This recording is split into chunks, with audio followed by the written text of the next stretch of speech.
On va maintenant laisser la parole aux locaux de l'étape, puisque je crois qu'il y a un événement. Voilà. Ah, c'est ça, voilà. C'est donc Cédric qui va maintenant lancer de manière officielle, c'est ça ? Pas tout seul, avec ton collègue, le portail donc Géo de France.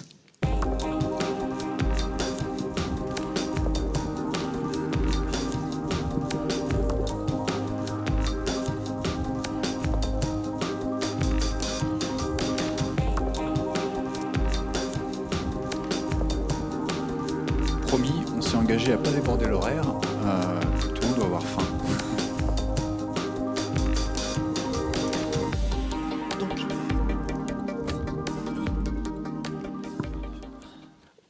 Donc bonjour, bienvenue dans les Hauts-de-France, bienvenue à Arras, on vous l'a déjà dit, mais on vous le redit. Donc avant de faire la présentation, ce que je vous propose, c'est de présenter tout le monde. Donc Damien Descoings, qui est donc à Géo de France, qui est animateur et qui vous fera une partie de la présentation.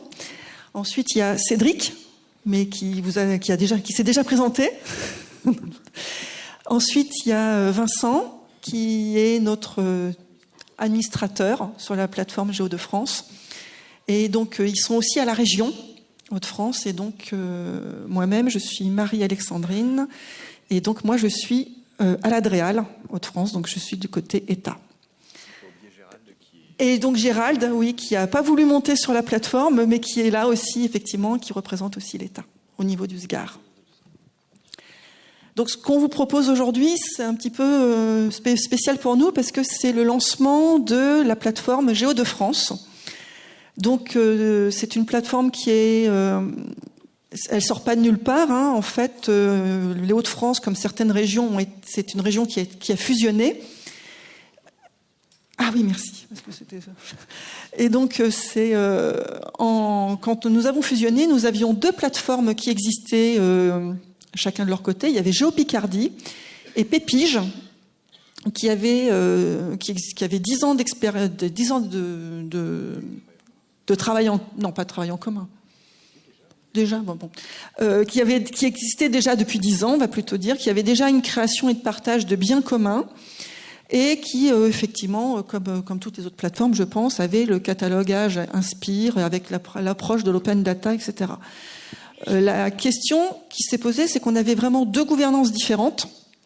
Et donc, mais dans les deux cas, c'était l'État, la région, les départements, les communautés de communes, les agglos, les deux métropoles, avec des syndicats mixtes, les parcs naturels et des agences d'urbanisme, etc. Mais deux gouvernances totalement différentes. Une qui était portée, donc Géopicardie, qui était portée par la région Picardie, et Pépige qui était porté sur l'EPEF. Et donc, il s'est posé la question, mais comment on peut avoir une plateforme Hauts-de-France à partir de ces deux modèles. Donc, ce qu'on a voulu aussi, c'est de se poser la question en disant, mais le modèle qui existait des deux côtés, qui était quand même relativement semblable, comment on peut le faire évoluer pour justement prendre en compte tout ce qui s'était passé récemment. Et donc on a voulu non pas faire juste une plateforme avec un portail internet, avec des échanges de données pour l'achat de données, puisque c'était plus forcément ça le problème. Donc on a conservé notre portail internet avec une ergonomie un peu plus récente. Mais également on a voulu avoir les nouveaux usages et avoir une approche beaucoup plus collaborative. On en a parlé beaucoup pendant le débat. C'est de dire, il n'y a pas que l'État, il n'y a pas que la région, il n'y a pas que les collectivités, il y a aussi tout un ensemble, un écosystème de personnes qui ont besoin de la donnée ou qui produisent de la donnée. Et la façon comment faire pour les faire mieux travailler ensemble. Et donc, on a voulu avoir une approche collaborative et aussi créer ce qu'on appelle, nous, des groupes projets, dont on vous parlera un petit peu plus tout à l'heure. Et aussi, alors là, techniquement, on s'est dit, c'est un petit peu l'occasion d'avoir un site responsive design. Donc, si vous avez vos téléphones portables et vous tapez Géo de France, vous pouvez voir tout de suite notre site sur vos téléphones portables. Et ensuite aussi, après, toujours faciliter l'ouverture de la donnée, un petit peu comme on faisait avant. Voilà. Avoir un catalogue en open data et aussi en marque blanche, on vous parlera. Donc c'est un portail qui est basé sur une solution open source GeoOrchestra qui permet d'avoir une gestion fine des droits d'accès par données, par document, par utilisateur, par territoire. Alors c'est important pour nous parce que sur les anciens sites, on avait des gestions très fines des droits d'accès parce que même si on est en open data, on a encore des données qui ne sont pas en open source, en libre accès, et qui sont spécifiques et qu'il faut qu'on gère donnée par donnée, qui sont sensibles, mais qu'on partage quand même. Donc, ce que je disais, l'élargissement à l'open data avec un catalogue adapté, un CCAN. Ensuite, la reprise de l'ensemble des fonctionnalités de Pépige et GeoPicardie, ce qui est important pour que nos utilisateurs ne soient pas perdus et retrouvent bien ce qu'ils utilisaient avant dans le nouveau portail.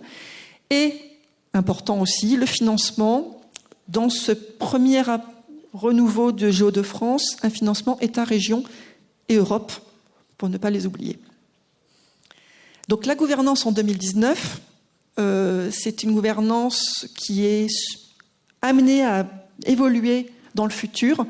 Pour l'instant, c'est une gouvernance resserrée suite à notre historique de gestion différente des deux plateformes, mais la volonté et de l'État et de la région, c'est bien de l'ouvrir à nos autres partenaires, qu'ils se soient historiques ou des nouveaux. Et la grosse nouveauté pour les Hauts-de-France, c'est la CRIGéo. Et donc c'est pas c'est pas le centre, c'est la communauté régionale de l'information géographique et ouverte. Merci. Et ouverte. Donc quelque chose qui n'existait pas, en tout cas qui n'existait pas sous ce nom-là et sous cette forme-là dans les deux anciennes plateformes. On l'a vu avec les 10 ans qu'on vient de vous présenter, on pense que c'est quelque chose qui manquait chez nous. Et donc on va nous commencer seulement à la structurer de façon officielle. Voilà. Et je passe la parole à Damien pour la suite. Merci. Effectivement, on a la convention cadre entre l'État et la région qui est sur le bureau du préfet. Et si tout se passe bien, à partir de septembre, on va commencer les tournées de territoire. On va travailler avec les départements en premier, et puis ensuite par famille d'acteurs, territoire par territoire. Donc ça va se structurer le plus vite possible à partir de septembre. Pour revenir sur l'orientation un petit peu, la fonctionnalité vraiment orientée usager, toute la construction de la plateforme s'est faite autour de deux questions d'usage, des problématiques. C'est que je cherche une donnée, est-ce que ces données existent déjà ?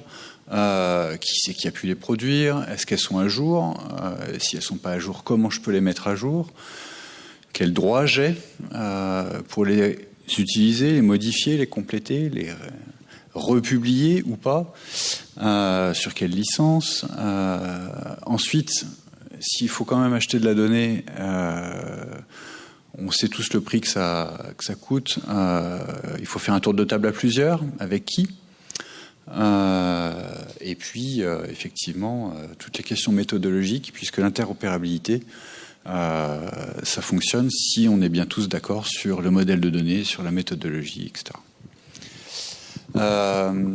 Donc, ensuite, à partir de là, c'est vraiment l'expérience de navigation sur le portail qu'on a voulu progressive, c'est-à-dire que selon le profil d'usager, d'utilisateur que vous êtes, vous n'aurez pas forcément les mêmes accès rapides. Donc là, soit vous êtes un découvreur de la plateforme de la donnée, donc avec des accès rapides génériques, je dirais, sur la présentation générale des problématiques, sur les enjeux de la donnée, et puis tout ce qui est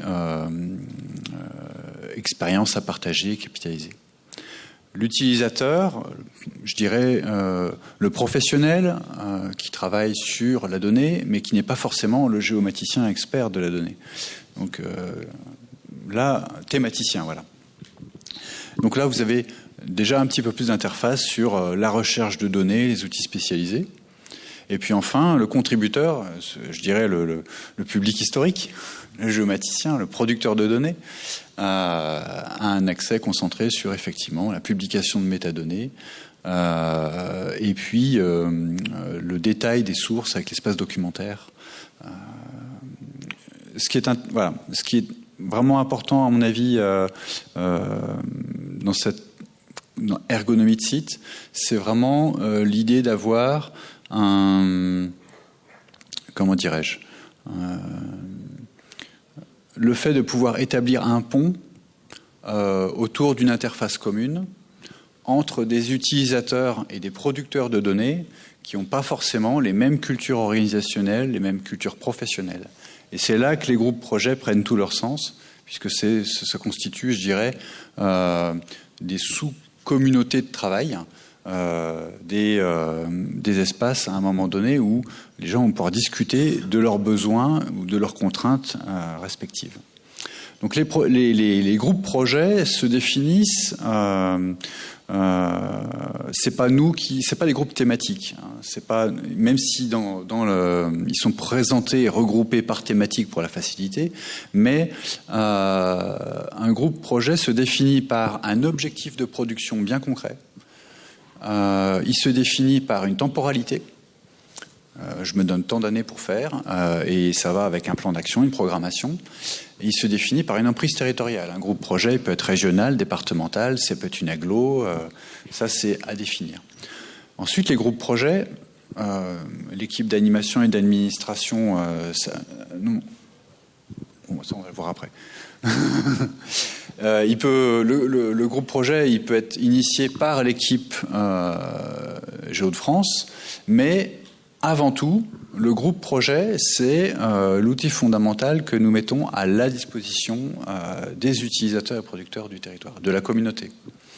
Qu'est-ce que je veux dire ? Oui, c'est ça. C'est aux acteurs du territoire des Hauts-de-France de monter leur propre groupe projet selon leurs besoins, leurs objectifs de production. Oui, merci Damien. Effectivement, ça a été très bien dit déjà. L'idée, c'est de vraiment orienter le portail vers l'utilisateur et de le rendre plus accessible aux thématiciens, à des gens qui utilisent de l'information géographique, mais qui ne sont pas forcément géomaticiens. Quand on a fait notre autocritique des 10 ans de Pépige et de Géopicardie, on s'est dit, bon voilà, il y avait déjà 400 comptes, etc. Mais on voyait bien que dans les profils, c'était très orienté géomaticien, et finalement, quand on parlait de la plateforme, des plateformes à nos collègues, des chargés de mission urbanisme, etc., ils disaient, ça c'est la plateforme des gens du SIG. Et là, il y a une vraie volonté finalement de rendre cet outil plus accessible. On sait très bien, on a vu que finalement, ça marche bien quand il y a la combinaison, la conjugaison d'un thématicien, de quelqu'un qui a l'expertise, la connaissance métier, et de quelqu'un qui apporte l'expertise technique sur l'information géographique. C'est dans ces combinaisons-là qu'on a eu les meilleurs résultats. Et l'idée de ce portail, c'est de permettre d'apporter l'outillage pour favoriser ces nouveaux usages. Donc, par rapport à ça, sur des fonctionnalités très simples, par exemple, comme rechercher ou voir une donnée, eh bien, on a dit, il y a un catalogue SECAN, en plus du catalogue GeoNetwork classique, excusez-moi pour les termes techniques, mais grosso modo, il va y avoir un catalogue tout utilisateur qui va être orienté catalogue open data et avec une ergonomie simplifiée. Vraiment, on voulait éviter les critiques en disant votre catalogue, il y a plein de choses dedans, mais grosso modo, 1, j'y comprends rien, 2, je trouve pas quelque chose quand je cherche. Donc là, vraiment d'avoir un effort à ce niveau-là. Et pour autant, il y a toujours aussi le catalogue GeoNetwork qui va être présent pour des questions d'interopérabilité, de rapportage Inspire, etc. On va le voir. Donc un petit visuel là par exemple sur la consultation des données, donc avec les données disponibles dans le catalogue SECAN, quoi. Et puis le deuxième visuel sur la consultation plus classique, telle qu'on l'a retrouvée dans les anciennes plateformes déjà, avec le catalogue GeoNetwork et puis le moissonnage CSW. Donc un petit schéma qu'on va passer très rapidement pour vous expliquer, voilà, en vert, tout ce qui est contribution finalement au catalogue au niveau local, en rouge, les catalogues de la plateforme, donc qui rentrent finalement dans le catalogue GeoNetwork, qui alimente lui-même le catalogue SECAN qu'on veut comme point d'accès territorial de l'open data en région et qui alimentera le point d'accès national, data.gouv, etc. Voilà un petit peu où on en est. Il y a déjà une feuille de route qui est sur les rails. Le premier outil, c'est un outil de mise à jour collaborative de données, un outil de signalement. Donc ça, c'est en cours de développement et c'est prévu au cours du deuxième semestre. La deuxième fonctionnalité à venir, c'est la possibilité d'avoir le catalogue en marque blanche. Donc l'idée qu'un acteur local qui dépose finalement, qui renseigne ses métadonnées sur la plateforme puisse avoir sur son propre site internet son catalogue open data avec son logo, sa charte graphique, etc. Le troisième point, c'est l'authentification. Donc, voir avec France Connect, OpenID. Encore une fois, l'idée de mettre l'utilisateur au centre de l'écosystème et un chargé de mission, un agent dans une communauté de communes, éventuellement puisse avoir le même processus, le même code pour se connecter sur Géo-de-France ou sur data.gouv. Voilà. Donc l'articulation avec le niveau national, avec la géoplateforme, finalement avec l'ensemble de l'écosystème au niveau national, que ce soit la géoplateforme, data.gouv ou les observatoires au niveau du CGET. La nouvelle visionneuse, donc là, on s'est associé à l'effort collectif pour développer une nouvelle visionneuse, donc avec différents partenaires. Je pense en tête la région Grand Est, voilà. Il y a Rennes Métropole, effectivement. Pour l'idée, c'est de moderniser, en tout cas, la visionneuse.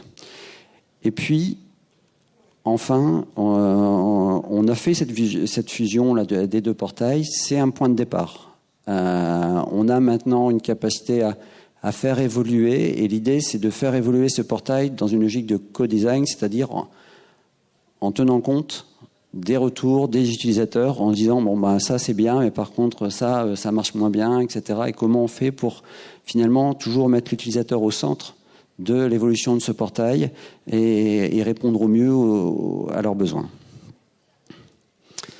Les groupes projets. Donc on en a parlé. L'idée, c'était vraiment de favoriser, d'outiller les écosystèmes d'acteurs. On voit bien que on a des groupes projets qui sont beaucoup plus restreints et beaucoup plus opérationnels que l'étaient les groupes thématiques, où parfois on a des groupes thématiques qui couraient sur 3 ans, où là on parle de l'adresse, on parle etc.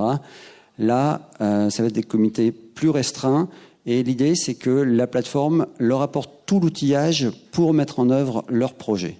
Donc tout l'outillage en termes de données, de métadonnées, mais aussi d'aspect éditorial, avec un sous-site finalement à l'intérieur du site, et la capacité d'avoir des espaces un peu collaboratifs, de pouvoir déposer des gros documents sur lesquels on gère les droits, en disant tel document il est public, il peut être visible à l'ensemble des utilisateurs en région et ailleurs, qui souhaitent savoir ce que fait Géo-de-France sur tel sujet. Mais éventuellement, parfois, quand c'est plus sensible, quand ça le nécessite, de restreindre l'accès à ces documents, à ces données, à ces métadonnées aux seuls membres du groupe. Donc vraiment avoir des outils qui facilitent l'animation de petites communautés de travail et qui permettent de travailler dans un environnement sécurisé, quoi. Donc les groupes projets... On a repris déjà l'ensemble dans le nouveau portail, l'ensemble des groupes projets, des groupes thématiques qu'on avait dans les deux ex-plateformes pour pas perdre cette capitalisation. Et puis, on a déjà lancé quelques-uns, dont un qu'on va vous montrer en démonstration. Je ne sais pas si Fabrice Doué est arrivé ou pas. Non, pas encore. Bon. Donc, je vais le faire. Donc, un groupe projet sur TuCapt. TuCapt, c'est une application... smartphone que vous avez sur Google Play ou iOS, qui a été financé par la région et les 5 départements pour tester en réel le niveau de réception de téléphonie mobile, en disant ouais, on va essayer, là ça capte ou ça capte pas, quoi. Et donc l'animation de ce groupe est portée par le syndicat mixte La Fibre 5962. Donc j'excuse le directeur Fabrice Doué qui devait être avec nous ce midi. Et donc cet outil, on l'a outillé avec la mise en place d'un groupe projet.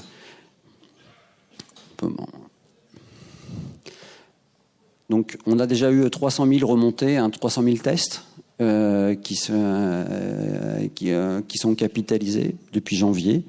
Simplement, cette donnée, elle est extrêmement précise. C'est-à-dire qu'on a la localisation exacte à l'adresse, on a le modèle du téléphone, on a des informations sur l'abonnement quasiment de l'utilisateur. On peut identifier, cibler un téléphone avec son code et donc repérer l'ensemble de ses déplacements ou en tout cas l'ensemble des points où cet acteur, ce citoyen a testé finalement la qualité de réception. Donc très concrètement, c'est une donnée RGPD, on a vu avec notre DPO, et donc ce ne sera pas une donnée open data. Pour autant, c'était important pour nous que l'ensemble des 5 départements, la région, puissent échanger sur les résultats, la cartographie. Et donc, on est exactement c'est un exemple type finalement d'un cas d'usage de cette notion de groupe projet, d'avoir un espace où on va pouvoir partager des documents, certains ouverts, la communication sur le projet, etc., certains restreints, et concrètement la donnée, elle n'est accessible dans le groupe projet que quand on s'est authentifié sur le portail. On fera des produits dérivés ensuite en open data, mais dans sa version initiale, il y a cette nécessité de restreindre l'accès à ces données à caractère personnel. Donc ça, c'est la page d'accueil du groupe projet. Je vais m'approcher pour pouvoir lire. Donc, où on a eu Fabrice Doué en animateur, il y a Fabrice Fleuric également, et puis moi-même. Et puis, il y a une petite présentation du projet. Et en dessous, on pourra le voir après sur la démonstration en live, différentes visionneuses ciblées, basées sur une visionneuse ergonomique que vous avez là, qui vous permet finalement d'aller voir. Donc c'est une navigation, là c'est responsive design, c'est encore du libre, c'est basé sur le MViewer qui a été développé par l'ensemble de la communauté. Et donc cet outil de consultation qui est utilisable aussi sur téléphone ou sur tablette, vous permet finalement assez facilement d'aller zoomer sur un secteur, d'identifier, de vérifier la qualité de réception. Là, il y a la donnée brute en disant voilà, quand c'est vert, on reçoit bien, quand c'est rouge, on reçoit moins bien. Et sur la diapo suivante, on a la même chose croisée avec les données en open data de l'ARCEP. Et l'idée, c'est bien d'outiller nos collègues qui travaillent sur le New Deal, donc l'implantation de nouvelles antennes de téléphonie mobile, et de leur donner à eux, utilisateurs de données géographiques, via la plateforme, l'ensemble des outils d'aide à la décision pour leurs travaux. Donc voilà, on peut vous faire une petite démo du portail en live s'il y a de la connexion et si tout marche bien.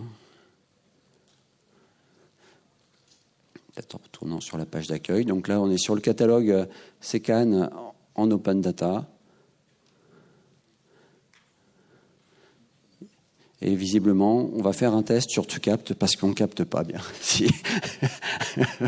Voilà, donc voilà. Bon, par contre, la résolution d'écran est un petit peu adaptée, donc on ne voit pas le bas. Je ne sais pas si on peut scroller un petit peu, mais on voit que si on clique là encore sur je découvre, j'utilise, je contribue, on a des raccourcis, des menus qui s'adaptent finalement au profil de l'utilisateur, quoi.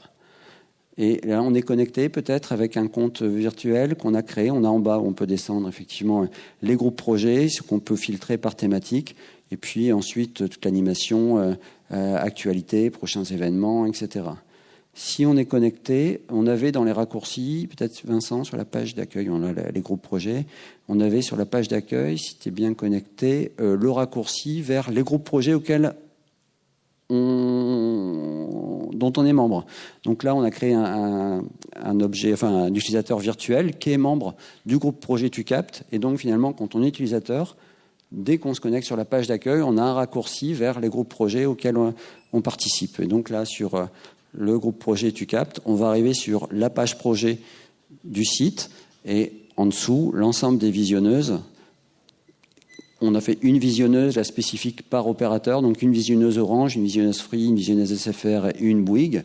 Et en cliquant très rapidement, donc sur logique utilisateur, on a dans ce cas-là la cartographie dynamique avec la position des émetteurs là, des antennes, de l'opérateur, plus les niveaux de réception. Voilà. On peut personnaliser la cartographie, changer l'ordre des couches. Enfin voilà, l'idée c'est d'avoir une visionneuse plus accessible, plus tournée vers l'utilisateur pour que finalement ce portail ne soit pas le portail des géomaticiens, mais le portail des géomaticiens et des utilisateurs d'informations géographiques en région, quoi. Je pense que la constitution des données, elle passe là par cet élargissement de l'usage à l'ensemble de ces communautés. Voilà, pour les grandes lignes. Merci.